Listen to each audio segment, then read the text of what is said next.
Welcome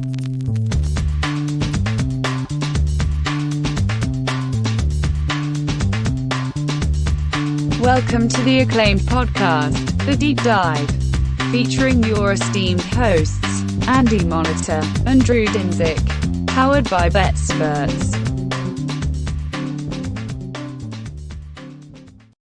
Welcome to The Deep Dive. Racing fans, you're in for a treat.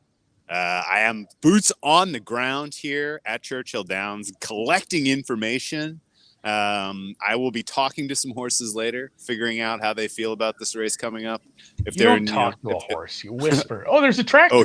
Oh, excuse me. Whisper. I'll be whispering to some horses later, getting the inside information that we need to win money on the Kentucky Derby. And we are joined by our good friend, Mike Somich, at SomoBomb18 on Twitter. The horse handicapper whisperer, and for what I know, one of our favorites in the space. Just outstanding coverage year round with the racing dudes. Be sure to check out his work for the Derby this year, and I appreciate you making time to talk to us. How has the run up been, and can you give us just an overall temperature on your enthusiasm for this year's Derby? I'm pretty excited, man. I mean, this is the only race, maybe the Breeders' Cup Classic too, that you spend 2 weeks basically breaking down every single aspect of it. And obviously you have this 6-month run up to it where you have these prep races that are going on. Absolute blast. I love that we have 20 horses. I love that we have the $1 Superfecta back, which is absolutely awesome as well. It's a great bet if you want to get involved in there. You can win a ton of money for betting just a little bit. But this is an exceptional race. We've got 20 horses in the field. You've got 2 horses that are kind of vying for favoritism that I'm not a huge fan of, which sets it up to have a really good chance of hitting a big time payday. And it's just, there's no real big time favorite. We should see a lukewarm, like 4-1, 9-2 type favorite go off at post time, which means that there's a lot of opportunities to cash, especially if you have a big opinion. I really like 2 horses, so that's a great thing. So I'm hoping that I can be right this year again and just crush this Derby, man.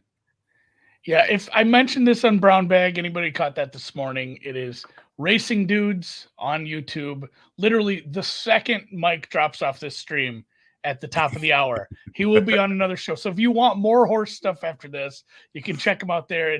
You do a daily show every day at like 1 Eastern, apparently. We're doing time slot. We're doing a 1 Eastern show every day. This is the last day of the 1 Eastern shows. Then we'll have full card coverage Thursday and Friday night for Friday and Saturday's cards, which also will be available in podcast form as well. But yeah, check out the YouTube page. We've got a bunch of pace breakdown, post-position analysis, things like that. So you can dive as deep as you want to. Obviously, the deep dive podcast, you probably want to get pretty into it. Or you can just kind of view the little 6-7 minute videos and help you get ready for the Derby. Okay. I was saying that before Drew came on. I like that. It's got a little for every, like, if you want a really, really in-depth look. There's some long videos with a lot of info, but there's also like, hey, here's 6 minutes on what we thought about the draw. Like, it's got a little bit for everybody. And that, I mean, that's my first, we talked a little off air about that, but a little on the draw. I know you did that on a show. You broke down, hey, here's historically how people do out of spots. Like, guess what? You get the 20 draw, you're dead. Like, you're just X'd off the sheet immediately. A few at the end like that. But like, my questions are, is there anybody near the rail who can compete? Or are we just kind of looking right at the middle? And then, anyone in that 10 to, well, let's just say 10 to 17, because that's where my cross-off starts. Like, what do you think of the draw for some of the horses you liked before they got drawn?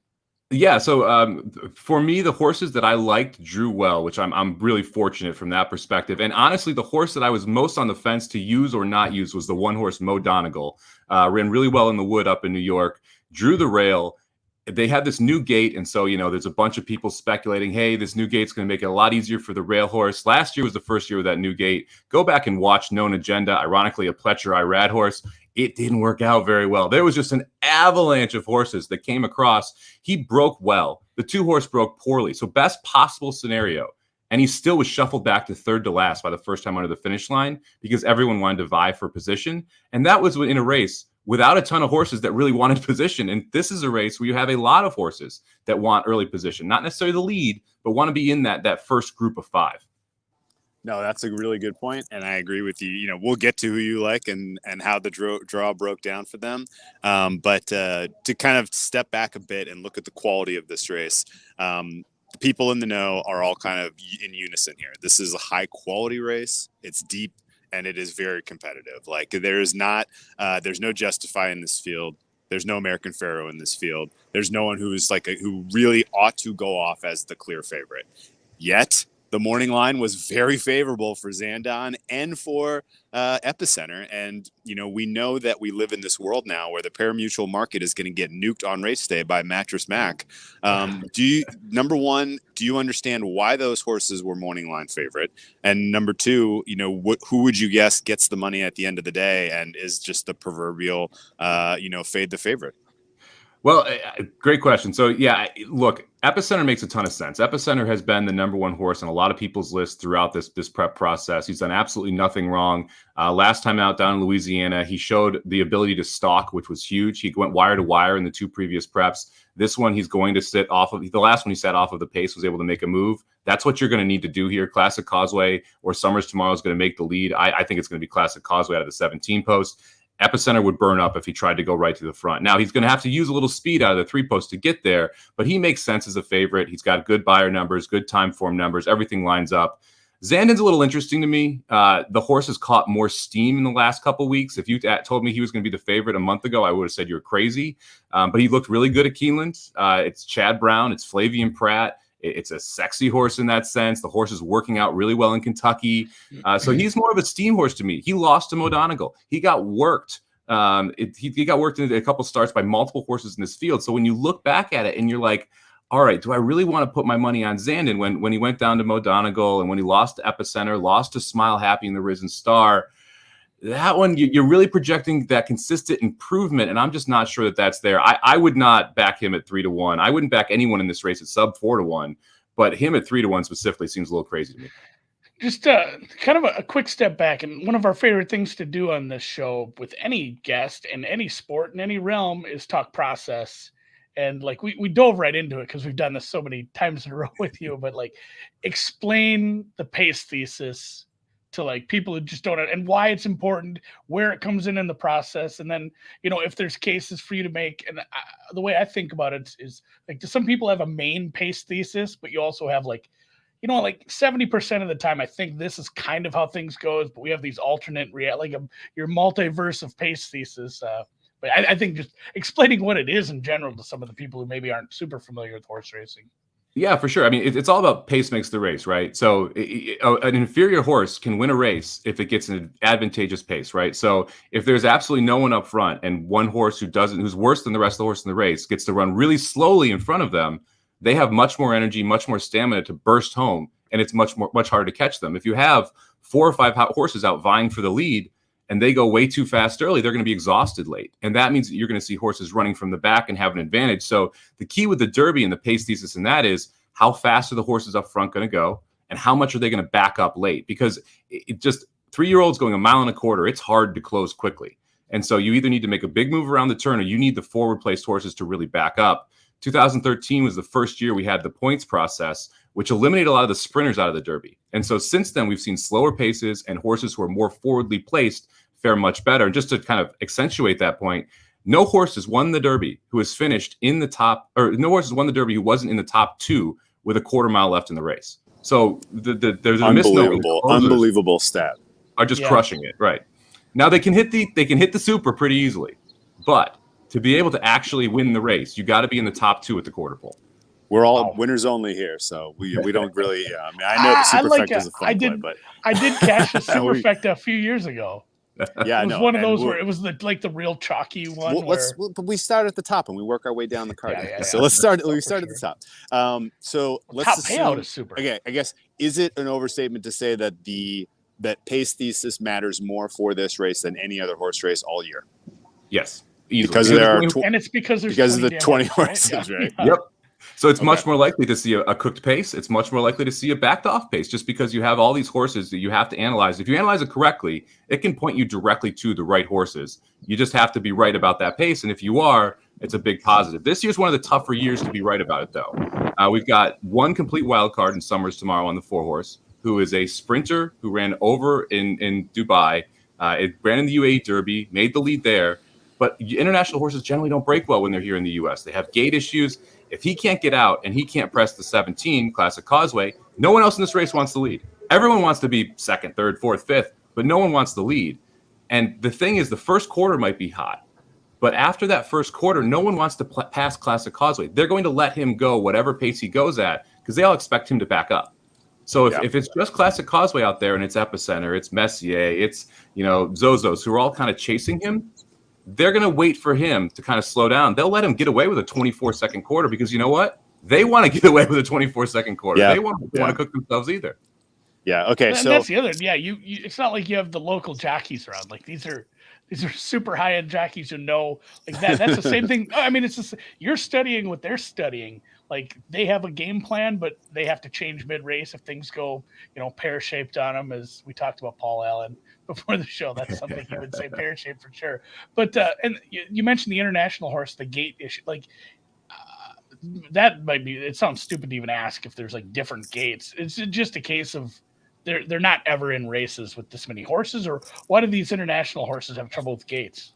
They're trained differently. Is the easy answer, right? So in the U.S., we train for speed. That was me. We train for speed, especially on dirt. The goal is to be able to really push the pace on dirt. You want to go wire to wire much more often. You're trying to be more forwardly placed, and that's how trainers in the U.S. train horses. When you're training overseas, you don't have that same like, hey, we really got to blow it up early. We got to get the speed out of them. And so when they come overseas, you'll see international horses, the first race, just get kind of shocked by how fast early paces are set up here in the U.S. So it's just tough for those horses to transition. It's one of the reasons we've seen Crown Pride blowing it out 4 workouts in 11 days over that Churchill track, trying to get him keyed up to be ready for what he's going to see on Saturday. Okay, so there's a Brisnet running style that kind of gives you an idea of how a horse fits with the pace thesis. And I put it together and throw out every early horse because they burn up. I throw out every closer because this is no longer a closer's race. And the pressers are, not really my cup of tea. So I'm really zeroed in on the early pressers. And in that field, there are some really good horses. In fact, this year's class, especially, like if it doesn't come from that group, the winner doesn't come from that group, I will be like, I'll fall out of my chair. It's pretty surprising how many EPs we have and how often they've been successful. I think it's like EPs have won the Derby. I want to say it's like, Slim put up the stat last night. I think there's 11 EPs that have won the Derby in the last 22 races, something like that. So it's close to 50% that you're getting that EP number. Check out the full video. It's like an hour and a half because Slim broke it on this slideshow yesterday. But EPs are clutch, and this year we have a ton of them. We've got 11 in the race. There's 11 of those yellow EP horses, and it's where most of the class is. I mean, the 2 horses that people talk about, Zandon and Mo Donegal, are the only 2 that aren't in that EP. Both of them are more closers. Everyone else that's a competitor really is in that group. That includes Epicenter, that includes Messier, that includes Taiba. So the horses that you're going to hear talked about a ton are going to want to sit close to the pace and kind of sit right behind the leaders and then make a big move on the turn and hopefully hold on. Okay, so true or false, we can toss Zandon and Mo Donegal on the basis of their only hope is there is a pace meltdown. True on Mo Donegal, false on Zandon. I think Zandon has more tactical speed than he's been given credit for. If you go back to his first race, he broke his maiden in a sprint race and went just over 46-4 for the first half mile. 46-4 would probably set the pace in this race. So he has the speed to be close. The question is, how is that going to affect his kick if he chooses to do so? He's also got Flavian Pratt up, who rode Country House. Country House was a deep closer. He had Country House much closer to the pace that day. I expect you're going to see something similar because Pratt's on the horse. Okay, very cool. Very cool. Which horse? So let's just what are the odds? Just give me a percentage that we just see this Classic Causeway's out early. Like nothing's a certainty, but just it feels 90%. Like, 90 plus. So he'd have to miss the break not to lead the race is my assumption. Which horses are the threats to go try to duel with him for pace to cause the meltdown? Like, who do you have to watch to do that? It's only Summer, right? Is it just the one? Yeah. It's just Summer is tomorrow. The other one that people have been throwing out is possibly Epicenter because Epicenter drew the 3. That can be a tough post draw. Sure. And if you're going to definitely want to use a little more horse, right? Because you want to get right behind whoever the leader is, and you don't want to get caught in that avalanche. The horse breaking out of the 3-0 hasn't hit the trifecta since 2013. It's not a great post. You don't really want to be in there because the 1 gets all the avalanche. The 3 still gets quite a bit of horses. I mean, you have 20 horses. They all want the rail. Guess what happens? They all start diving in after the break, and it can be tough for anyone who's on the inside. So I expect Epicenter to use a little more tactical speed. But I don't trust Joel Rosario. He was on Rock Your World last year. We saw how that happened. He didn't even have his feet in the stirrups when the gate broke. And he loves to rate horses. He's not someone who wants to go to the lead. If he has the best horse to go to the lead, he will. And he's done it with horses like Nick's Go and Jackie's Warrior. But his general style is to finish well, not to start well. And so I wouldn't be shocked if he tries to rate him a little bit. But you should see a little bit more speed early out of Epicenter. But I don't see him pressing Classic Causeway. Is Rosario the kind of guy that would overrule Asmussen if Asmussen says go for the lead? Not intentionally.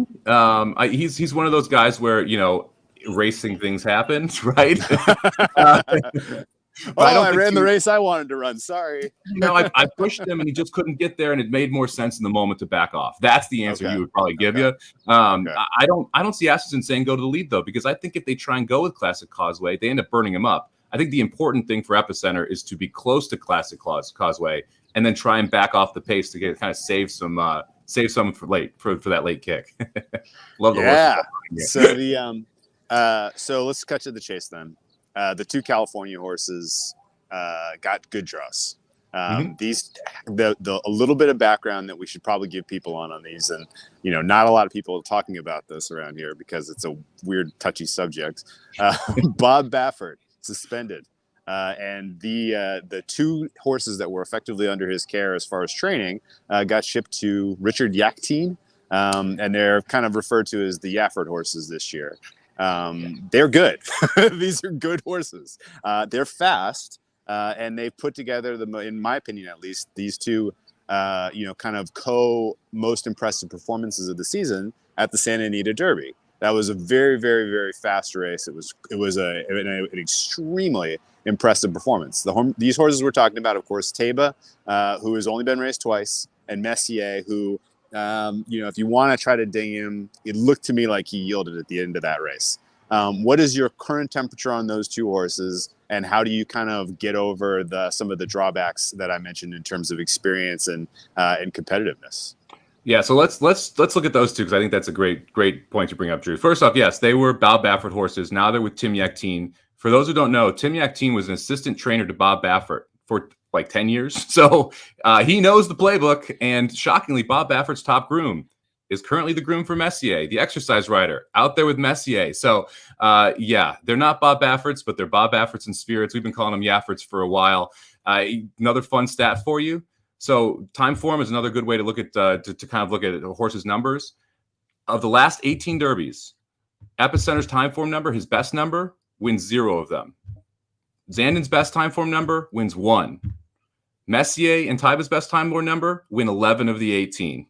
And that includes 2 Triple Crown winners. So if you take those out, they would have won 11 of the 16 races without the Triple Crown winners. So it shows you how good that Santa Anita Derby was. They both possess tactical speed. In fact, I think Messier could get the lead if Classic Causeway doesn't break. I think he's the most likely horse outside of Summers tomorrow to be up front.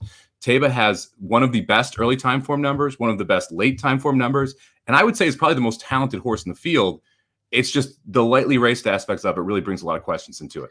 It's when I clicked on Messier, because I couldn't remember the jockeys at all.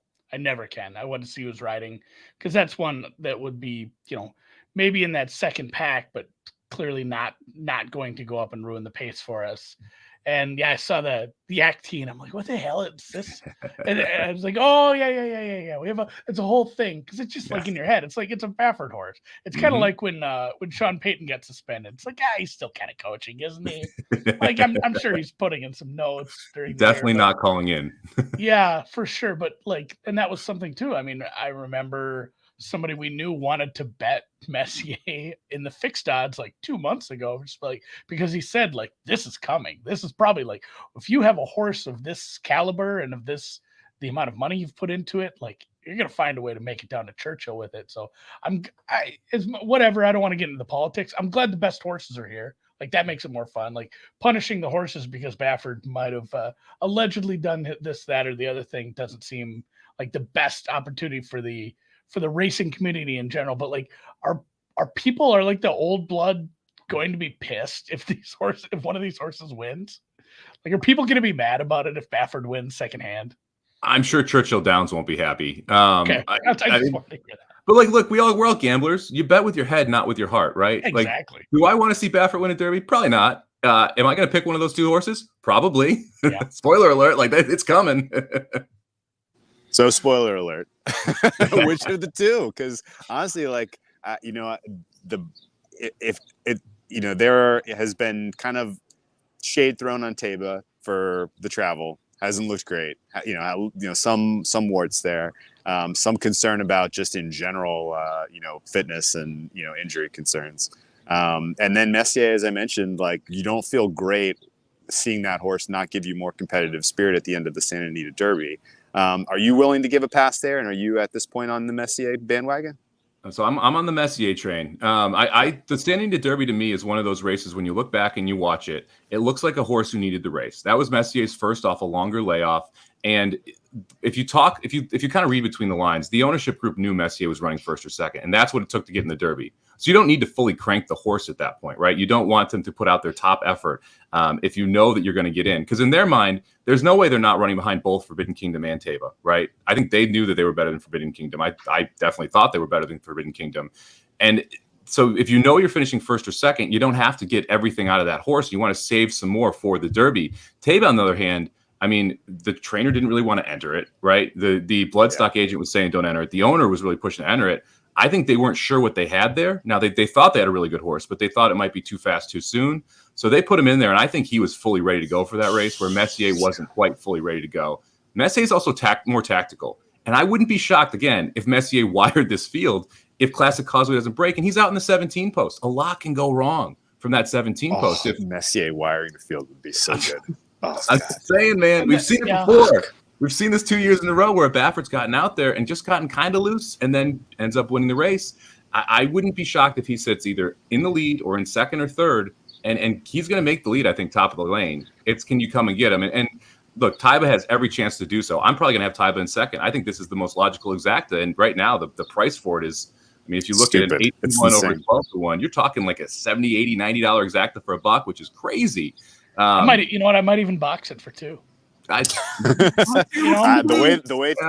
way Tava closed in the Santa Anita Derby wouldn't be crazy. That's the other thing too. You talk about the Santa Anita Derby. It makes you think of like one of the early heats in like Olympic swimming. The person who's winning the gold medal might not win that heat, but it's just one of those where it's like, they know they're going to beat 4 of these people if they swim 80%. They're that good, and it could be, like Drew said, it could be a cause for concern. It's tough to tell. Horses can't talk. Well, we've got win in place figured out. If they held him back a little. Yeah, if they held him back a little. And we got win in place figured out. What's the rest of the Superfecta look like for you? I don't think you can discount Way to Barrio. His last quarter is an issue in the Florida Derby, but he ran really fast. He was hung 4 wide out there. I did an interview with the owner. They actually wanted the 14 post. They ended up drawing the 15 post. He's another horse with a lot of tactical speed. He's going to let the 17 clear and be able to kind of sit in 4th or 5th, 2 or 3 wide on that first turn, hopefully, and then a couple wide on the second turn. He's been doing everything right as we've kind of progressed up, so I think he makes a ton of sense. I do think Zandon is probably a horse that you want to be using in your supers. I think Pratt keeps him closer to the pace, and you often see one horse who's able to really close up. The 10 post was a good draw for him because he's not going to get fully shuffled back. He should be able to sit in like 12th spot, somewhere around there, around that first turn. Hopefully save some grounds to like second off the rail and be able to make that one big run. He's got the big kick around the turn that can make some noise. And then a price that I like is actually a horse that I've been against for a while that I'm kind of flipping because the number's gone up. Smile Happy sitting out of the 5 post, currently 20-1 on the board. He was actually the Derby favorite in the first 3 future pools that they held. He came out of a key race where Classic Causeway and Way to Barrio both came out of last year. He seems to be peaking at the right time. And his trip in Keeneland when he got beat by Zandon by 3 or 4 lengths was awful. And he still came home really well in that race. So I think he's got a shot to kind of blow up the Super at a little bit of a price. He's currently 20-1 on the morning line. That's fantastic. Before we move off the Derby and get your thoughts on the Oaks, for our friends who play the matchups at the offshores, I have one guy. I have one. Any shining thoughts on on potential matchup fades?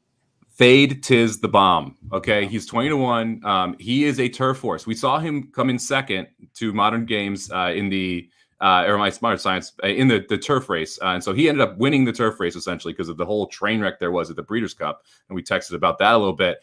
He came back and he looked really impressive at Turfway Park. Well, Turfway is a synthetic course, not a dirt course, okay? That is a more favorable toward turf horses. So he has this big number coming off a big win. He was known at the Breeders' Cup, so there's a bunch of buzz around him there. He's won once on the dirt. It was at Ellis Park. He ran a mile and a 1:37.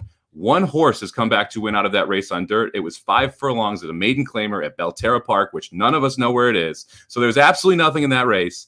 He ran once on the dirt this year. It was at Florida. He got spanked by White Abarrio, by Mo Donegal, by Simplification, and he just could not handle any of the kickback on the dirt. Now you're in a field with 20 horses where you're not making the lead. You're breaking in a bad post. Like, good luck, man. I think he's the likely horse to finish last, right there with like Smile Jack and a couple others. Plenty of horses near his odds where you might get some decent prices. I have like 5 matchups I found just now. Taiba over Mo Donegal as a dog. I would take Taiba in a second there. Yeah, if you can get him against, let's say, I don't know, Cyberknife, who's in the 16, I would take Cyberknife over him. Tizabomb's in the 9. I would take Charge It the 8 over him. I'd take Crown Pride the 7 over him. I legit think that he could end up finishing last in this race. I'm down. I'm always down for I love matchups. The matchups are the worst because everybody's dying at the end. Everyone knows who won. Everyone knows who hits the board. And then all the matchup bettors are like, Twitter loses its mind. Who has the full 20? Like, give me the full 20. Yeah, I need the full 20. I need to know if the 17 beat the 18. And that's, they're in 19th and 20th place. Hey, final thought, because I forgot to ask this. Weather does not look great. If it's an off track, does that change your opinion about any of this? Zandon's the one horse who I think does not benefit from an off track. One of the cool parts about the U.S. racing is that a lot of the really good sires were also really good in the mud. So your Gun Runners, your Uncle Mo's, you have a lot of sires in here who want off tracks. So no, I mean the beautiful part about this, a lot of these horses would like the slop, would enjoy it. So I don't think it's going to be a big issue. Zandon would be one. I also, again, the international horses, no clue what they're going to do on an off track. So they would be kind of downgrades there for me too. Yeah. Okay. You don't get muddy conditions in Dubai that often. Yeah, it usually doesn't rain that much. So let's talk about the Oaks here, and we'll get you out of here. We appreciate all your time. Kentucky Oaks, of course, is on Friday. It's the premier race with the fillies. And honestly, it's not as difficult a handicap. There's really only 3 horses you need to really break down, in my opinion. Where are you at right now with an Oaks Derby double? So this for me, the Oaks Derby doubles are one of the best bets of the weekend because I like both California horses. You're getting a big price on them, and I have a big opinion in the Oaks. I'm throwing up the O, baby. I love Kathleen O. She's coming from Florida. You're going to get a lot of buzz around Echo Zulu. Nest coming out of Kentucky. She ran really well last time. But if you go back and watch Kathleen O's races, she's never been asked, not even a little bit. And this horse improved every single time. And there's a bunch of speed in here. It should set up well for her in that sense. Yuri Guri's going to press Echo Zulu early, and if that happens, I think Kathleen O at 7-2 is an absolute steal. Right now, like the projected double is like 50-1 with her into those California horses. So I'm on record. If I get 50-1, I'll be dropping a couple $100 on that thing and see if we can walk out with 10 stacks. Go buy a racehorse, yeah. Just pick a horse on the way out, and that's the beauty because it feels like every year it's like one or the other. There's a real chalk horse, and it stinks. It drops your double to like we should bitch about 10-1 odds or something. You guys debating spreads at -110. You're complaining about 10-1. Yeah, it's super fun to have a feasible double that can pay 40-50-1. Where in your mind you're not like, I'm not just taking a stupid shot. Like this can happen. I think if you either want to play Kathleen O as a single into both Taiba and Messier, or if you want a single Messier and you want to play Kathleen O and you want to play Ness, so I think has a legit shot. If you're looking for long shots, I think Nostalgic's a little interesting. I think Goddess of Fire is a little interesting, although I don't think Goddess of Fire can win. I think she's better underneath. She got beat pretty handily by Kathleen O without Kathleen O really asked last time out in Florida. But Nostalgic's been improving. I think Ness is legit, but I think Kathleen O is a standout in that race. I love it, man. All right, well, Messier this weekend. Let's get him. Appreciate all that insight. And, any final thoughts closing out here? And where can people track down your work again? Yeah, so check us out, Racing Dudes on YouTube. That's where you can check everything out. The Magic Mike Show podcast. We're going to have the Dirt Pick 5 that we're covering for this weekend today. We'll be live doing that on YouTube, and you can catch that anywhere you get podcasts. Follow me on Twitter at Samobomb18. I got just a ton of content. I'll tweet out everything I do for the Derby there, so make sure you check that out.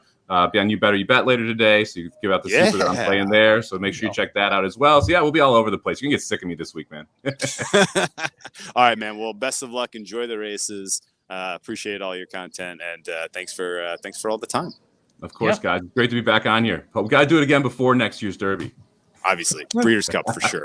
It's at Keelan this year. We'll see you there. It's going to be a blast. Thanks, Mike. All right, take care, guys.